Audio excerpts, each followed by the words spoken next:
Tinajang Pak.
Dalam rangka melaksanakan sholat subuh berjamaah. Insya Allah akan dilanjutkan dengan kajian di pekan ketiga bersama Al-Mukarram Ustaz Aiswari dengan kajian tema kitab Ahkamul Hadis. Selanjutnya kepada Al-Mukarram Ustaz Aiswari. Bismillahirrahmanirrahim. Assalamualaikum warahmatullahi wabarakatuh.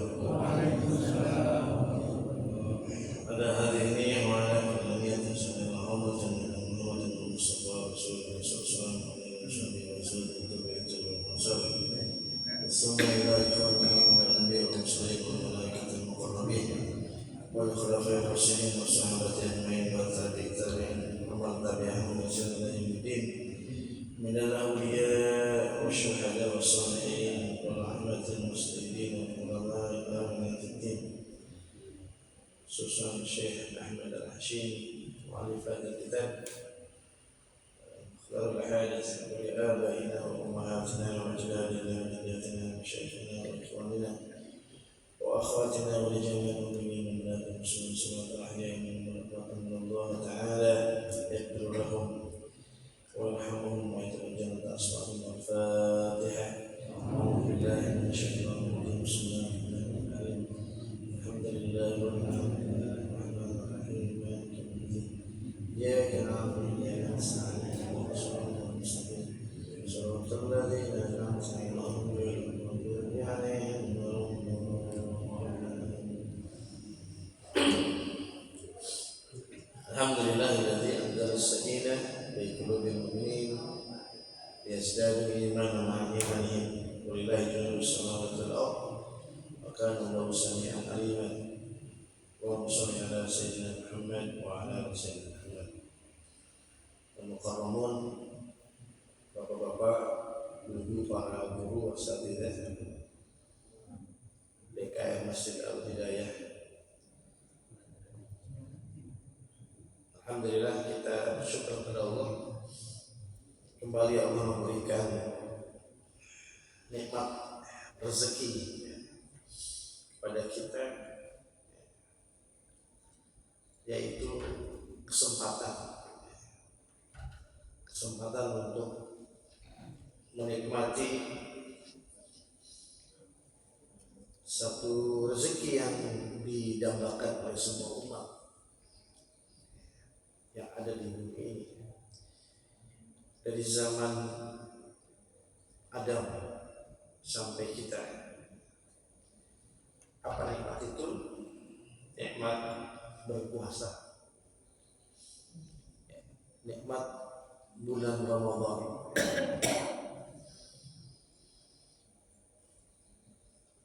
Jadi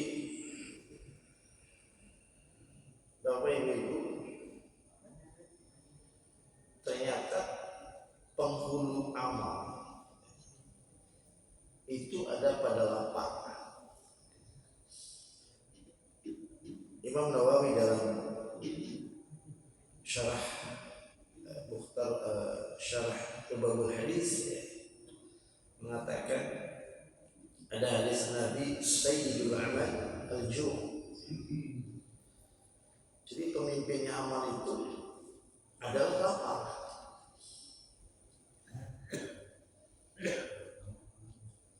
Walju mukhul ibadah, dan lapar ketika berpuasa itu mukhul itu sumsum. Ya, sumsum ya. Orang kalau sumsumnya masih kuat berdiri.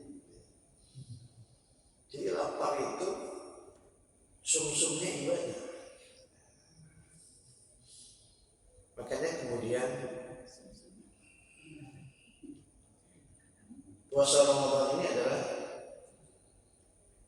rezeki yang luar biasa yang Allah mesti berikan kepada kita. Banyak di antara saudara kita yang umurnya tidak lagi sampai di tahun ini. Ya, tapi alhamdulillah kita masih diberi kesempatan untuk menikmati. Saking indahnya puasa Ramadan, ini sebelum kita baca kitab ya, ada hadis yang diriwayatkan oleh Imam Ahmad bin Hanbal bahwa begitu mulianya saum Ramadan, Allah memberikan 5 kemuliaan kepada orang-orang yang berpuasa Nabi Muhammad SAW. Yang pertama adalah nadhuru kulli yawmin ilaihim wa man nadhara ilaihim la yu'adzab. Orang-orang yang berpuasa itu selalu dipandang oleh Allah, ditatap oleh Allah, diperhatikan, dipandang dengan kasih sayang Allah, dengan cintanya. Orang berpuasa Ramadan itu setiap hari-harinya itu dipandang oleh Allah. Sehingga Allah memberikan apresiasi dengan puasa Ramadan. Dia mau berlapang-lapang, dia mau berdahaga.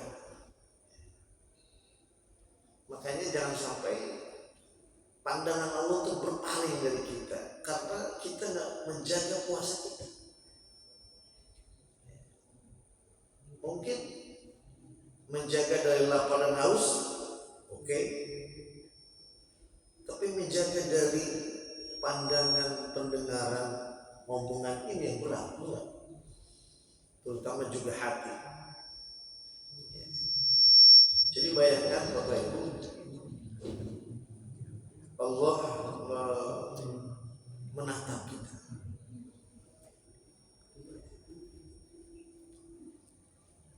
Yang kedua, innal malaikata yastaghfiruna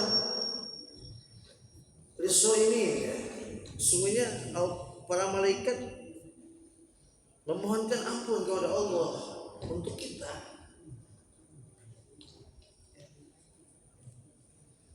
Ini kalau telinga kita dibuka oleh Allah,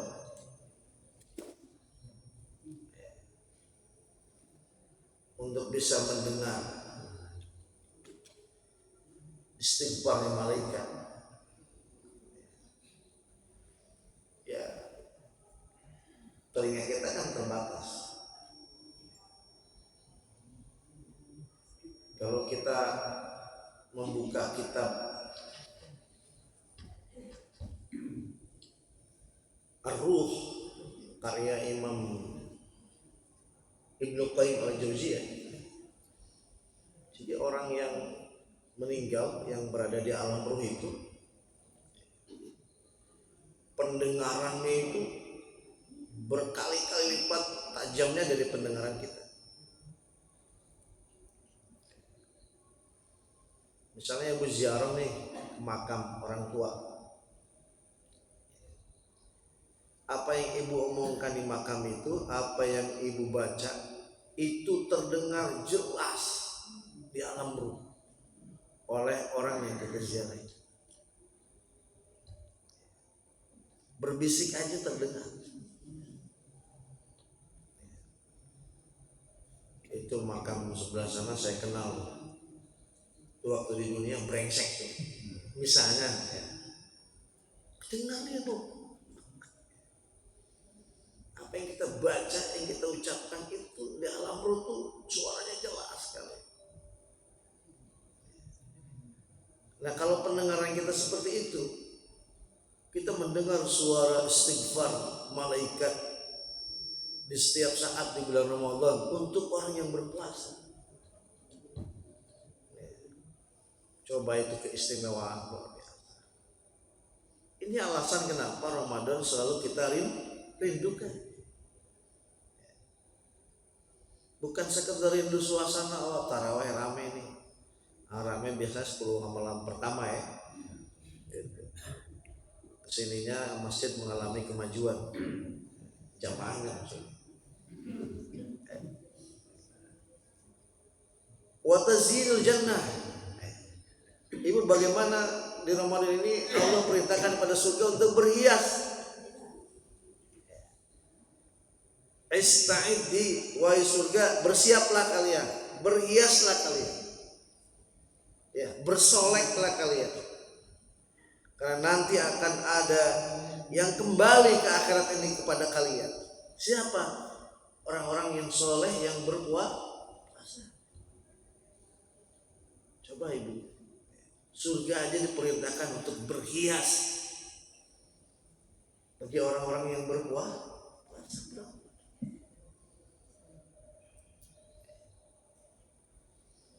Ada yang lebih, ada lagi yang aneh. Inna pamisoim, inna pamilisoim, la khuluq pamisoim, atyamu birrihil misk indallah. Sungguhnya bau mulutnya orang yang berpuasa di sisi Allah lebih wangi dari minyak. Aneh. Mungkin di hadapan manusia nggak nyaman, tapi di hadapan Allah. Jadi saat perut kosong kemudian kita berdoa, itu didengar oleh Allah Subhanahu wa taala. Dan yang terakhir yang menarik adalah wa fikum hisabakum. Orang-orang yang berpuasa itu Allah akan berikan ujrah pahala buat mereka di akhir bulan Ramadan. Kemudian sahabat bertanya, ahadhihi lailatul qadr ya Rasulullah? Apakah ini yang maksud dengan Lailatul Qadar? Lah, bukan. Lailatul Qadar malah lain lagi ceritanya. Di akhir bulan Ramadan, orang-orang yang berpuasa Allah akan berikan ujrahnya, pahalanya. Seperti kalian bekerja di seorang tuan, setiap bulan kalian dapat upah. Dan Masya Allahnya Ramadan, puasa Ramadan itu tidak ada yang tahu pahalanya kecuali Allah Subhanahu. Bahkan ada satu kondisi di mana seorang khatib Idul Fitri selesai membacakan khutbahnya, dia berdoa, kemudian turun dari mimbar, kharajat min dzunubihi kayaumin waladatu ummu. Itu orang-orang yang berpuasa. Ketika selesai khutbah Idul Fitri, mereka seperti keluar dari dosa sebagaimana waktu dia dilahirkan dari rahim ibunya. Masya Allah. Coba ibu bayangkan, apa ini enggak nikmat rezeki yang luar biasa. Oleh karena itu, mari kita isi dengan amaliyah-amaliyah terbaik kita, agar Allah sampaikan kita menjadi orang-orang yang bertakwa kepada Allah Subhanahu wa taala. Amin. Juga pengajian-pengajian kita, hadirlah dalam pengajian-pengajian, karena amal yang paling utama dalam Islam ini adalah thalabul ilmi. Thalabul al-wajib alal wajib, kewajiban di atas kewajiban. Karena dengan ilmu semua ibadah kita, dengan ilmu akidah kita lurus, dengan ilmu muamalah kita selamat. Tanpa ilmu ya udah, orang hidup seenaknya, dikasih tahu susah, alasan terus. Baik, qala al-mu'allif rahimahullah ta'ala wa nafa'na bi ulumi amin. Hadis ke-34 ya.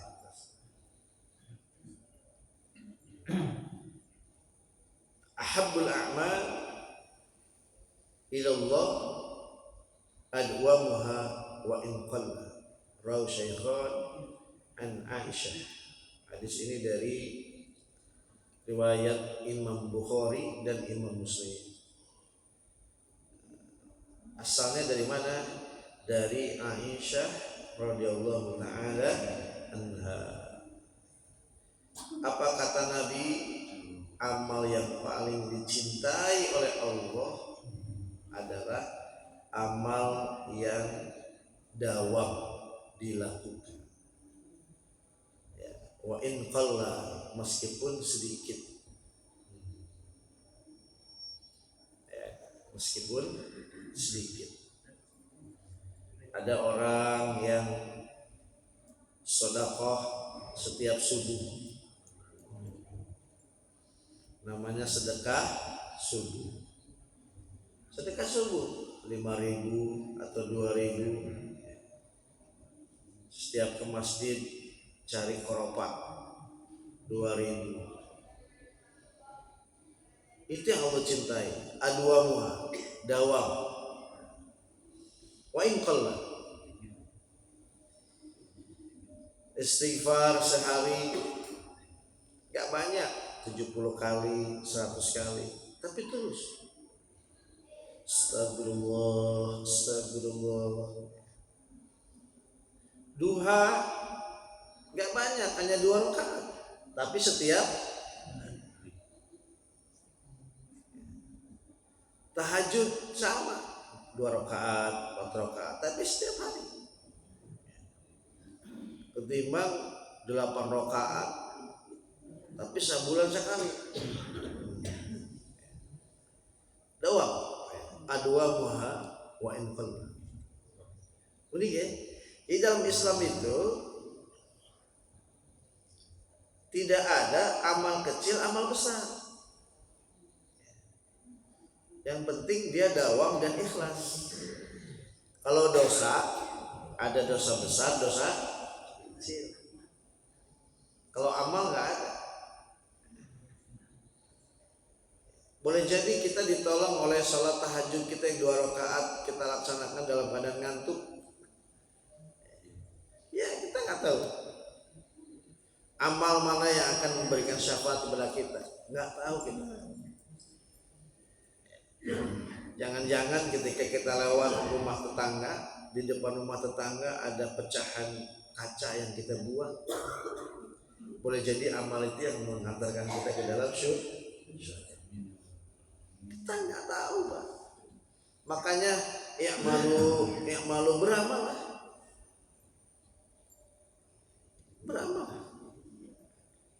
Karena agama kita tidak mengenal konsep, oh ini amal besar nih, oh ini amal kecil. Yang penting kita punya keikhlasan dan kita dawam dalam kebaikan.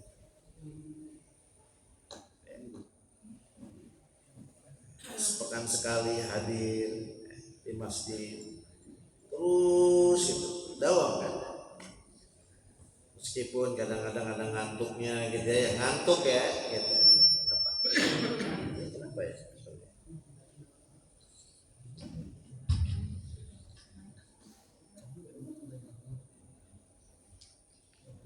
Ahabbul amal ilallah an tamuta wa lisanuka ratbun min dzikrillah. Nah, amal yang terbaik adalah amal di hadapan Allah ketika engkau mati dan lisanmu basah karena berzikir kepada Allah Subhanahu wa taala.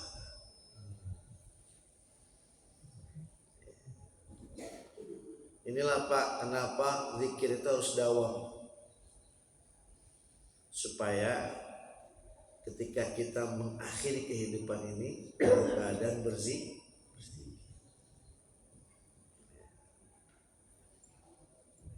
Engkau mati dan lisanmu berzikir kepada Allah.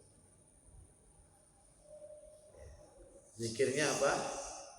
Afdalul zikri fa'lam annahu la ilaha illallah Muhammadur Rasulullah.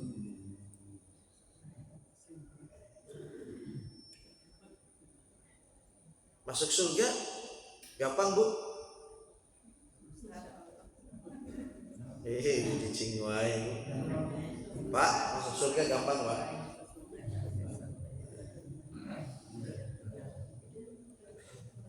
Masuk surga itu gampang.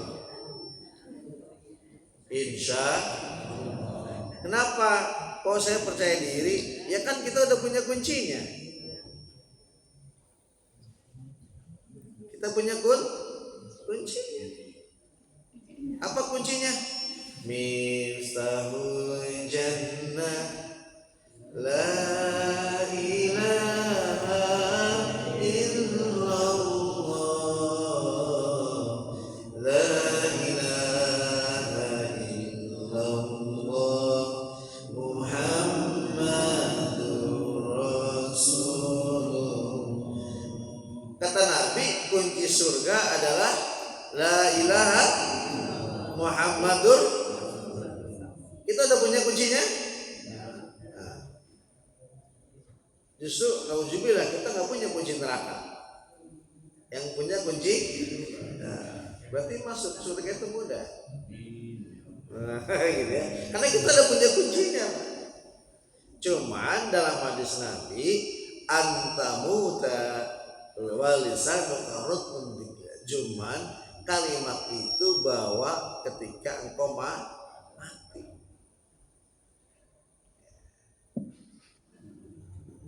Dan Nabi mengatakan jaddidu imanakum biqauli la ilaha illallah. Perbaharui, upgrade terus. Update imanmu dengan la ilaha illallah. Agar ketika engkau menghembuskan napas terakhir itu yang dibaca.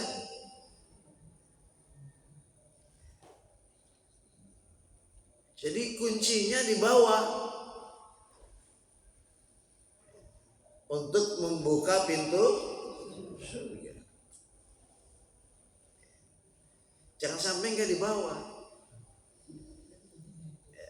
Makanya dalam hadis Nabi yang terkenal, man qala akhiru kalami la ilaha illallah dakhalal. Siapa yang mati akhir hidupnya mengucapkan kalimat la ilaha illallah Muhammadur Rasulullah dakhalal pasti ya, karena dia bawa kuncinya gitu. Bawa kuncinya. Ibu ke masjid nih, rumah semua dikunci, nggak ada orang. Begitu pulang kuncinya ketinggalan di masjid, bisa masuk nggak? Enggak, balik lagi ngambil kunci ya, supaya bisa masuk ya. Jadi penting itu. Jadi jangan dibayangkan masuk surga itu susah. Gini, Allah mengatakan gini dalam Quran surah 30 surah 41 Fussilat ayat 30 mengatakan gini.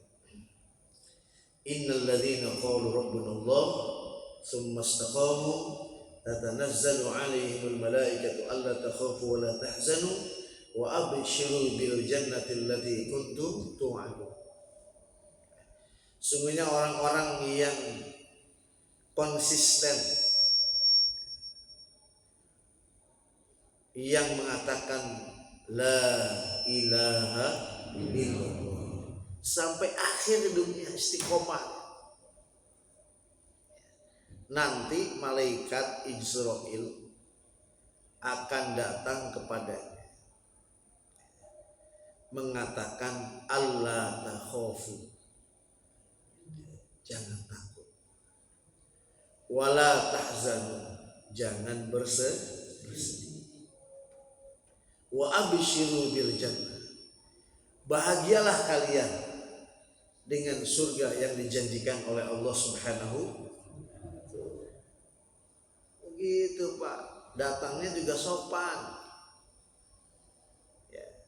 Jadi jangan membayangkan Israel itu serem, mencabut nyawa ya.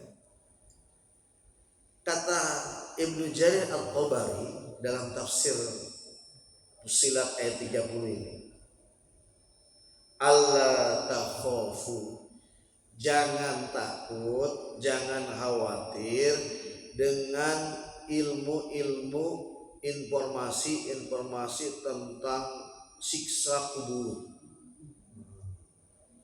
siksa api neraka ya. Neraka itu paling ringan, engkau menggunakan terompah, yang terompah itu begitu panasnya membuat otakmu menggolak. Neraka paling ringan, kata beliau, itu buat orang-orang kafir, orang-orang munafik, orang-orang musyrik. Kalian yang konsisten sampai akhir hayat kalian la ilaha illallah, Allah takhafu, jangan khawatir. Begitu Bu terangannya. Kita kan dapat informasi dari guru-guru kita, neraka itu begini, neraka ini begini, ya kan? Wah, hawiyah wa ma adraka ma hiya. Ada neraka, wah neraka ini di dalamnya begini. Iya, itu ada. Tapi lihat dalam Al-Qur'an. Innal ladzina kafaru min ahlil kitab wal musyrikin fi nari jahannam. Orang-orang kafir, orang-orang musyrik. Tapi lihat, innal ladzina amanu wa 'amilus shalihati ulaika hum khairul bariyah, jazaa'uhum 'inda rabbihim jannatu 'adnin tajri min tahtihal anharu khalidina fiha. Orang yang beriman itu udah pegang kuncinya. Jangan khawatir. Ilmu itu silahkan dengar, bahayanya neraka, bahaya neraka ini, siksa ini di alam kubur. Iya, itu ada, dan itu adalah ilmu. Tapi bukan untuk orang-orang yang istiqomah dalam kalimat la ilaha illallah. Pak, Bu, ngantuk. Kalau ngantuk baca doa tidur supaya tidurnya husnul khotimah. Bu, Pak, saya jadi mau lupa ngomong apa. Bu Ibu sekalian, nanti ada perjalanan akhir kita di surah Maryam, surat nomor berapa? Halo, surat Maryam surat nomor berapa Bu? Tadarus nggak nih? Oh, belum nyampe ya. Belum nyampe. Iya ya. Hari ini baru 3 juz ya, insyaallah. Satu hari 1 juz. Kalau 1 hari 2 juz juga lebih bagus. Yang penting ada interaksi dengan Al-Qur'an. Karena Al-Qur'an itu Ramadan itu bulan Al-Qur'an. Syahrul Ramadan alladzi unzila fihi. Di dalam surat Maryam ayat 71 dan 72 dikatakan perjalanan akhir kita itu namanya Siratal mustaqim. Wa in minkum illa wariduha kana 'ala rabbika hatman maqdiyya thumma nunajjil ladzina taqaw wa nadharu adh-dhalimina fiha jithiya. Lewat itu ada umat Nabi Muhammad melewati siratal mustaqim, memikul dosanya sampai dia jalan terpendek-pendek begini, berat betul dosa yang dia bawa, tapi matinya membawa iman, membawa kunci di akhir hayatnya. Dia banyak dosa, tapi ketika mati, ya Allah ampuni dosaku, menghembuskan napas terakhir dengan kalimat la ilaha illallah. Itu api neraka mau ngebakar dia nggak bisa, padahal dosa di atas luwung. Apa kata api neraka? Zuz ya mukmin, pergilah kau jalan. Fa inna nur imanika atfani, sungguhnya cahaya iman dalam hatimu itu membuat aku mati dan padam. Itu Pak. Makanya amal terbaik itu kata Nabi, ketika kita melatih lisan kita mengucapkan kalimat ini amal terbaik. Oh Ustaz, amal terbaik itu kan sholat awal waktu. Ya betul. Tapi kata Ali bin Abi Thalib, amal terbaik adalah amal yang diterima oleh Allah Subhanahu wa Ta'ala. Hari terbaik hari Jumat. Ya, tapi kata Ali bin Abi Thalib, hari terbaik adalah hari di mana kita wafat mengucapkan kalimat la ilaha illallah. Enggak ada lagi. Ya. Hari terbaik adalah di mana kita mengucapkan kalimat. Kemudian bulan yang terbaik bulan Ramadan. Ya, tapi kata Ali bin Abi Thalib, bulan yang terbaik adalah bulan yang sehari-harinya diisi dengan ketaatan kepada Allah Subhanahu wa Ta'ala. Karena bulan Ramadan juga banyak yang nganggur. Banyak. Ini kalau komplek ini ngaji semua cukup nggak nih dalam? Padahal ini bulan terbaik. Ya, ternyata bulan terbaik kata Ali bin Abi Thalib, bulan yang diisi hari-harinya dalam ketaatan kepada Allah Subhanahu wa Ta'ala.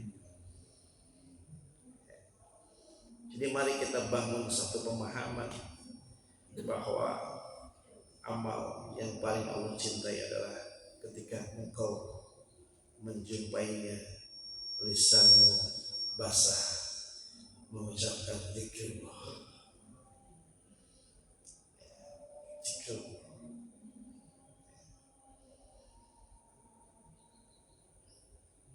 Ini azan, antara azan dan qomat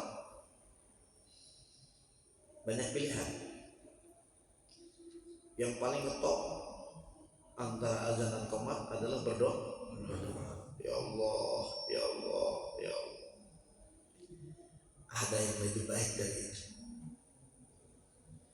Sebelum iqamah ada waktu 5 menit. Ada orang ya Allah, bagus. Ada yang lebih bagus dari itu. Apa? Zikir. Zikir apa saja. Tapi yang paling baik la ilaha illallah. Itu lebih baik dari berdoa. Tapi ada yang lebih baik dari itu. Apa kira-kira? Apa Pak? 5 menit. Kita udah qobliyah duluan, yang lain belum. Waktu masih 5 menit. Kita memilih berdoa. Bagus itu. Kita memilih subhanallah, alhamdulillah, la ilaha illallah. Itu lebih bagus. Tapi ada yang lebih bagus dan tidak ada yang mengalahkan.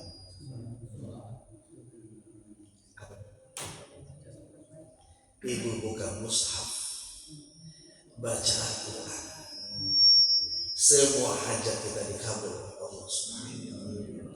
Baca Quran 6 menit saat menjelang. Tabarakalladzi biyadihi al-mulku wa huwa 'ala kulli syai'in qadir. Tadarus. 5 menit bisa dapat separuh halaman. Qomat berkumandang, Allah catat, Allah ijabah semua kebutuhan-kebutuhan kita. Ternyata Al-Quran tetap menjadi primadona dalam ibadah kita. Makanya Ramadan jangan sampai kita tidak bersama Al-Quran. Satu lagi Bapak Ibu sekalian, ahabbus shalah ilallah,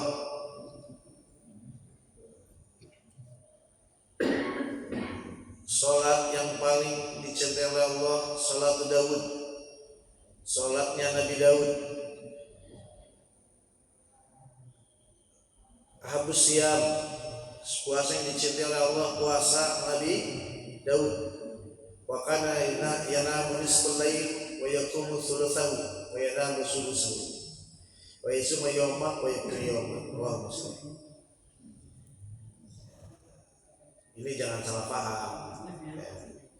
Nabi memuji Nabi Daud,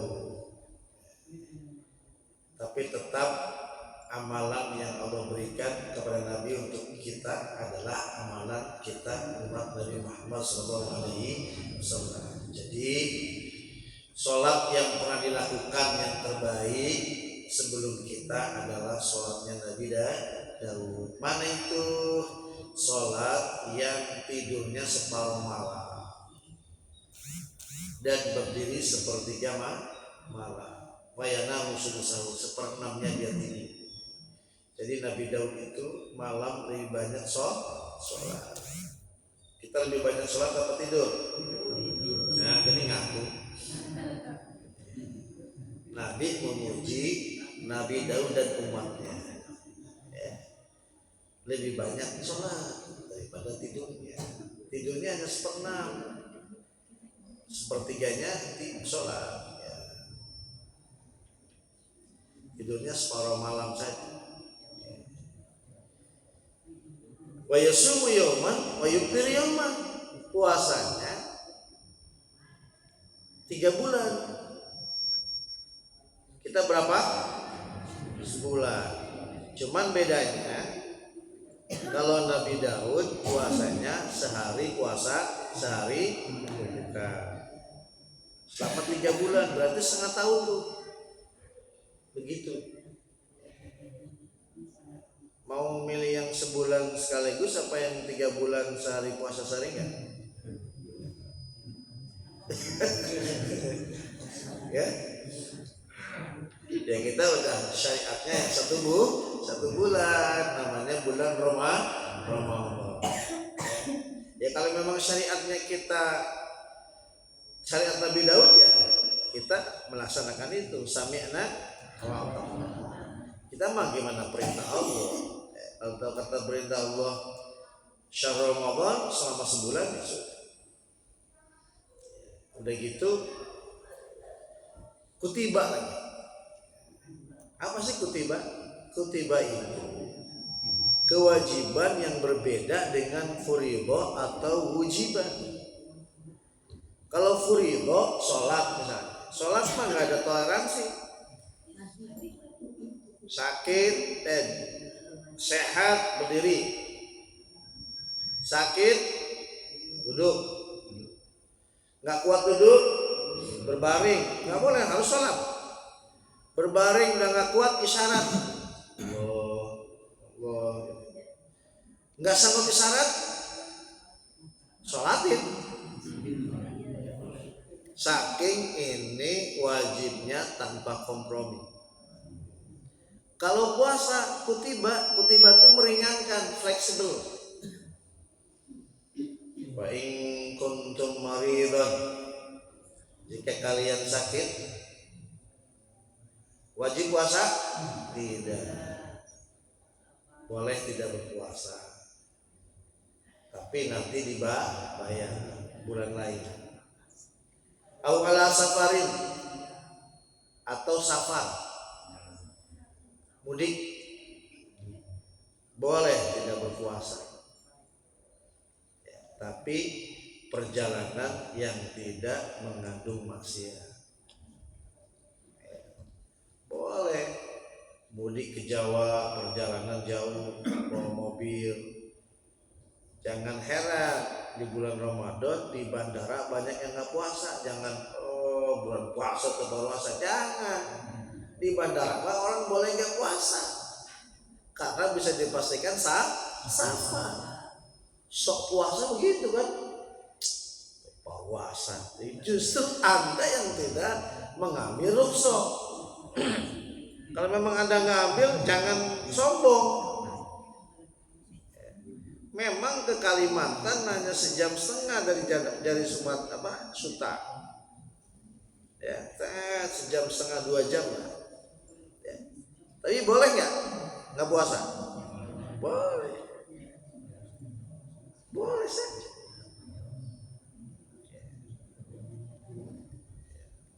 Kata Mama Abdullah bin Nur, Allah itu senang kalau diambil rukhsahnya.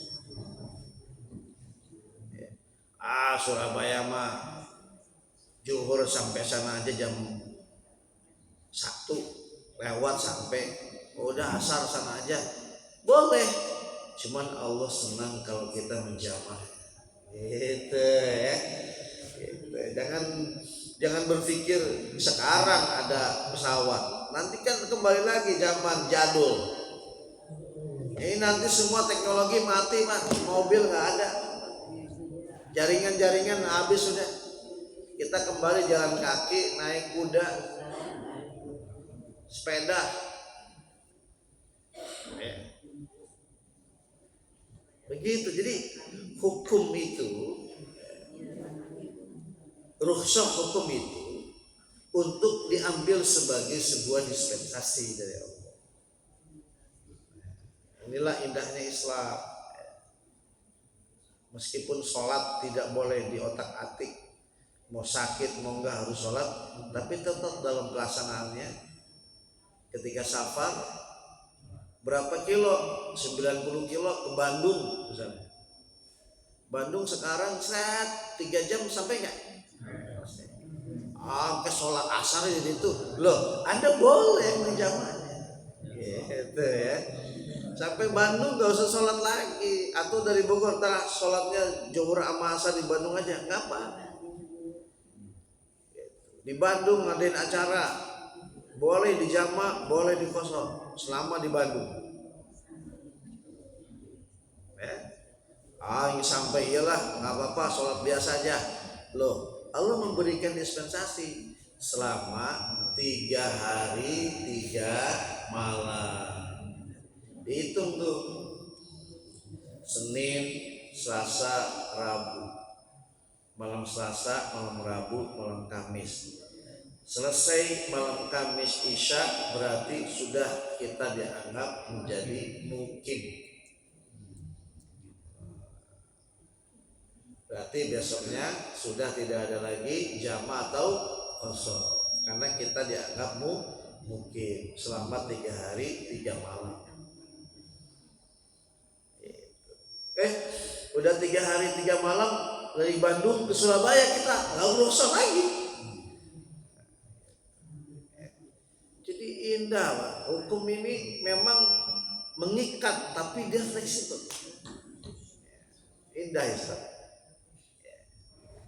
Dan puasanya Nabi Daud sehari puasa, sehari buka, sehari puasa, sehari buka. Demikian Bapak Ibu saya yang dirahmati Allah SWT, ya, pembacaan kajian kita ya, pada hari ini, ya, di mana kaitan erat semangat amal, ya, semangat amal di bulan Ramadan. Kemudian kita jaga puasa kita agar terus puasa kita puasa yang diperhatikan oleh Allah SWT, dan terus beristighfar kepada Allah agar nyambung dengan istighfarnya para malaikat ya Allah SWT. Dan bersiaplah kita akan menyongsong ujroh pahala dari Allah yang tidak ada yang tahu pahalanya kecuali Allah Subhanahu wa ta'ala. Bahkan malaikat pun dirahasiakan oleh Allah Subhanahu wa ta'ala. Alhamdulillah, bersyukur kepada Allah. Maka mungkin ada yang ingin menyampaikan pengalaman, tanya jawab sebelum kita tutup dengan doa. Baik, silakan kepada jemaah yang ingin bertanya kenal dengan tema kali ini. Silakan.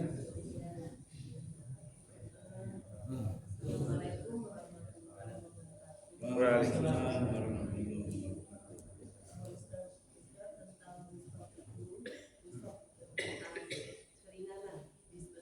Rukhsah ya.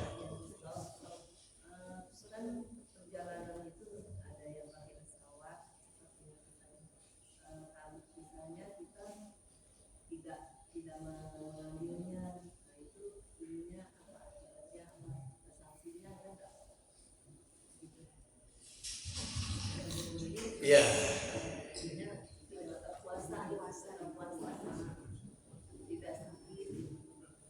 Ya.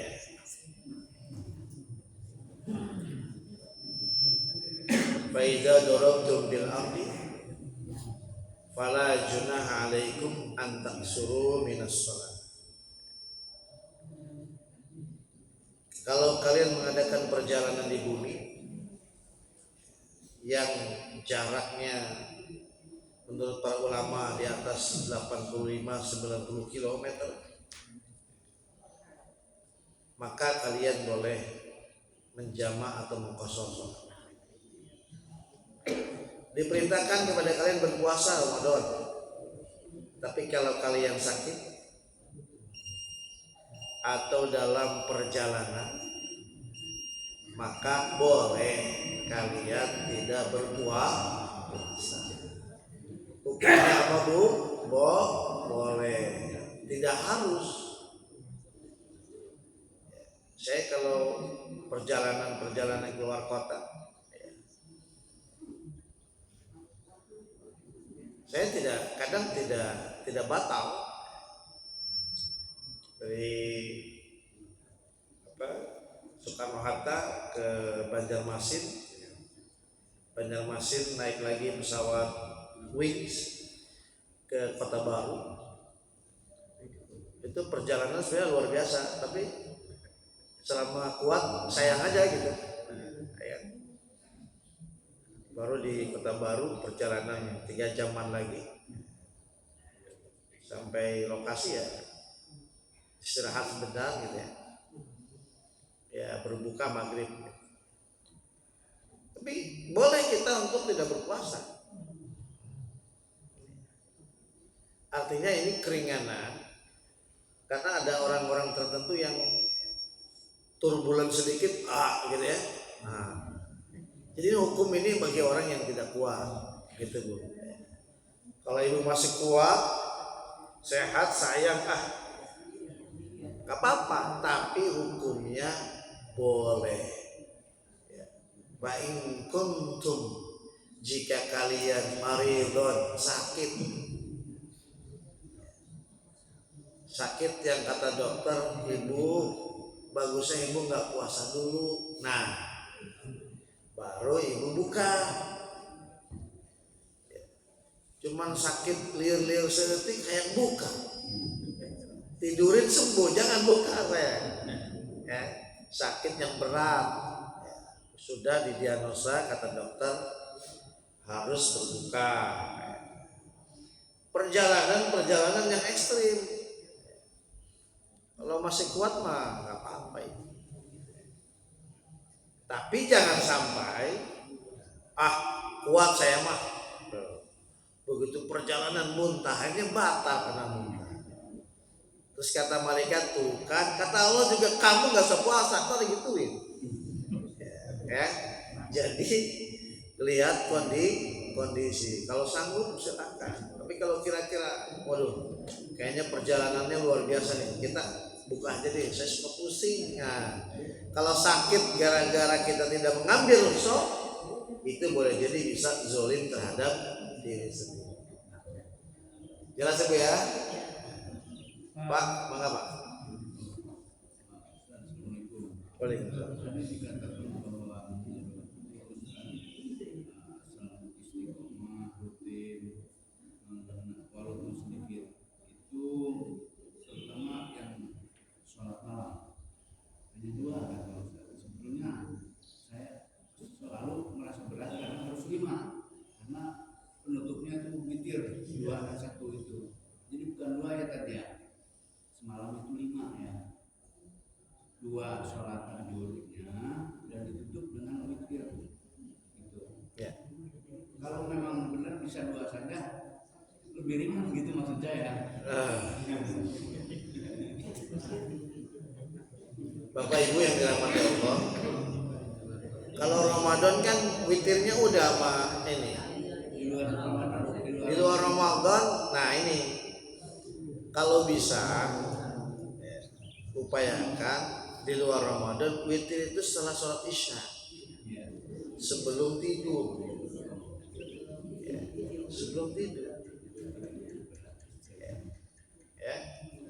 Kecuali, nah lagi-lagi nih, kecuali Bapak Ibu yakin malam nanti bangun untuk sholat tahajud 2 rakaat, witir 3.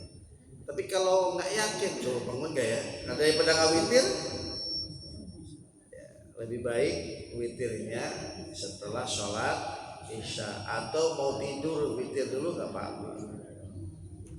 Kan bagusnya sebelum tidur sholat tobat 2 rakaat, sholat hajat 2 rakaat, baru tidur. Setiap malam, kalau bisa setiap malam. Kalau enggak juga ada dalam sepekan kita sholat tobat, sholat hajat. Jadi gitu Pak. Kalau kira-kira witir malam itu berat, bagusnya bisa. Boleh enggak? Saya witirnya setelah isya 2 rakaat, 1 rakaat lagi malam, boleh aja. Gak ada masalah. 2, 1. Ya. Jadi fleksibel Pak ibadah itu. Fleksibel.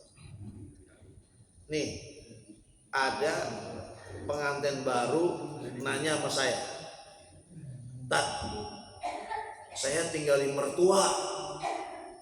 Saya belum punya rumah. Saya malu kata kalau mandi besar. Pagi-pagi rambut saya basah." Oh gampang. Oh gitu Sat, gampang. Nanti malam mandi kepalanya aja. Separuh. Niat mandi hadas besar. Paginya badan bawahnya. Kan berarti dianggap nggak keramas. Iya nggak? Karena keramasnya udah malam. Oh gitu Sat. Oh gitu. Oh nggak apa-apa sekarang nggak malu dah. Ya kan? Ya fikir tuh begitu Pak. Luar biasa kan? Gitu. Boleh aja. Gitu Pak. Jadi betapa mudahnya ya Islam ini agama yang perintahnya komprehensif lengkap tapi pelaksanaannya fleksibel bisa bilang. Cukup ya? Satu lagi Ustaz. Oh, satu lagi Pak. Assalamualaikum warahmatullahi wabarakatuh. Waalaikumsalam. Kita sering mendengarkan ceramah mengenai sholat di jamaah. Sholat jamaah. Ya. Tapi dalam pelaksanaannya kadang-kadang kita ini nggak mengerti. Misalnya begini, sholat jamaah itu zuhur dan asar. Jadi pelaksanaan waktu asar itu didulukan. Nah karena gitu ya Abdul dan jadi didulukan asarnya dulu. Kalau kita zuhur ditarik ke asar kan gitu. Itu seperti itu. Kedua, kadang-kadang kita salah tafsir juga sholat asarnya itu terutama niatnya Ustaz. Kadang-kadang tadi niat saya sholat zuhur dijamaah dengan asar, misalnya sholat qashar 2 rakaat fardu karena itu sholat asarnya. Kadang-kadang orang niat sholat asar dijawab dengan duhur lagi, padahal udah cukup biasa sholat asar atau diniat kosar 2 rakaat lalu 5 kan begitu kan begitu saja. Nah, gimana cara menjelaskannya? Penjelasan itu. Iya. Ini masalah sholat jamak atau jamak biasa atau jamak kosor. Yang namanya jamak itu menggabungkan sholat. Maka kedua-duanya harus diniatkan untuk menggabungkan. Ketika sholat zuhur niat jamak ke asar, asar juga harus disampaikan bahwa ini adalah dijamak ke zuhur. Jumhur ulama begitu, paham ya? Gitu. Jadi keduanya disebutkan. Ada juga yang bilang, oh ini kan waktunya asar, itu maksud Bapak kan? Ada juga yang seperti itu. Tapi yang saya baca dari fikih Syafi'i itu, asar pun harus disebutkan, karena kan dia digabung dengan zuhur. Yang jelas gini, yang jelas ketika niat dalam hati menggabungkan sholat jamaah atau jamaah kosor itu seperti itu, stressingnya pada niat menggabungkan sholat. Kayak tadi zuhur tarik ke asar, asar dulu apa zuhur dulu? Ada yang bilang zuhur dulu baru asar, sesuai urutan. Tapi ada yang bilang yang punya waktu ini. Jadi dalam fikih ini apa ya? Kenapa sih banyak mazhab? Karena ada orang-orang yang memang punya pemikiran-pemikiran yang dijawab lewat itu. Urutan sholat zuhur dulu apa suruh? Zuhur dulu ya, zuhur dulu. Tapi yang punya waktu sholat asar, ya udah sholat asar dulu baru zuhur gitu. Gitu ya. Jadi bagaimana hukum itu diberlakukan tapi pelaksanaannya fleksibel. Kata orang yang nggak ribut di luar sana, kata orang yang nggak sholat ribut, ya ini emang nggak sholat ribut gitu. Kan gitu ya. Jadi saya mulai itu. Ya. Jadi kalau kita sholat zuhur di zaman dengan asar, namanya jamaah takhir ada. Begitu asar kita bagi sholat asar, saya lihat sholat asar seperti biasa aja begitu. Iya. Makanya kalau saya dengan ceramah cerita, betul. begitu aja. Ya. Seperti biasa aja kalau asarnya seperti biasa aja. Cuman kalau zuhurnya itu harus dijamak, harus bilang jamak, tapi asarnya itu nggak usah. Sholat asarnya seperti biasa. Gimana? Itu ada pendapat ya, pendapat seperti itu. Jadi kalau Bapak mendengar, oh asarnya juga harus wa ilaihil zuh, nggak apa-apa. Ya. Artinya ada pendapat yang memang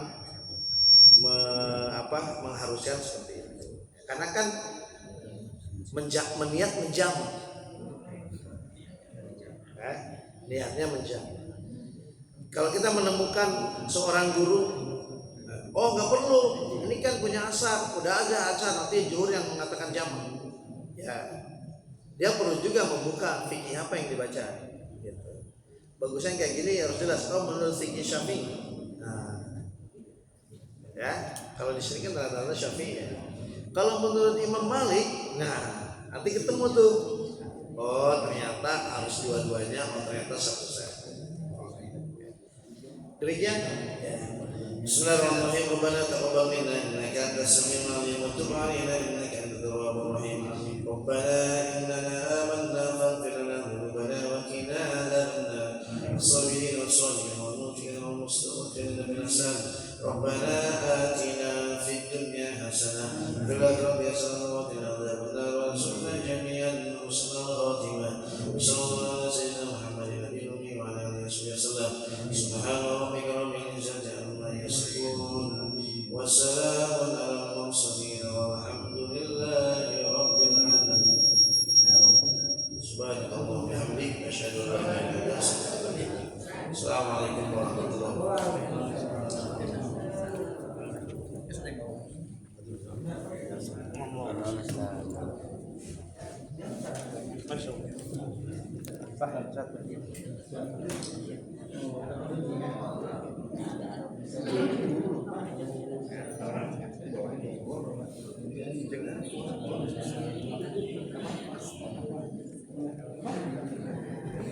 Selama dokter membolehkan puasa.